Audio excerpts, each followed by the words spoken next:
Oil prices end the day lower, hovering right around 120, but end the week higher for the seventh consecutive week and the highest weekly settle above 120 since going back to 2008. So a lot going on in oil. Obviously, we got not quite at those highs we saw back in March. We got up to 130, but things have come down and then now have retraced higher. We continue to see oil prices climb, and again, ending the week at its highest since going back to 2008. Now, what does this all mean for volatility?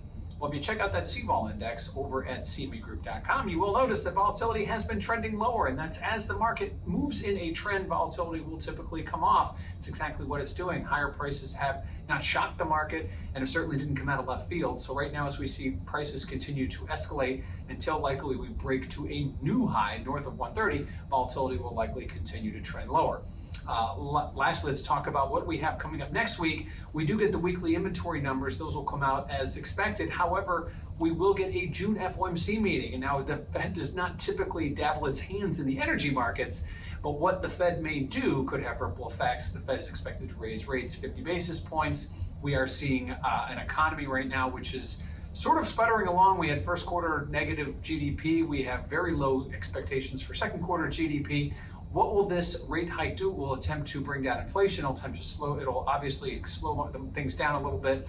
That could have negative impacts on oil if the economy starts to contract, at least for a long-term basis. So at this point, oil traders will be watching what the Fed does, not only what its ramifications are on interest rates, but on the economy and, of course, the dollar. The dollar will be certainly at play here as the dollar rises, as it has. Oil prices historically have come down, but that hasn't been the case as supply and demand, again, have taken control over what is happening with oil. And right now, demand and supply are both pushing prices higher, and will continue to do so until we see some kind of reversal. So oil prices, while they were down on Friday, end the week higher for the seventh consecutive week. First time we've seen a settle north of 120 since going back to 2008.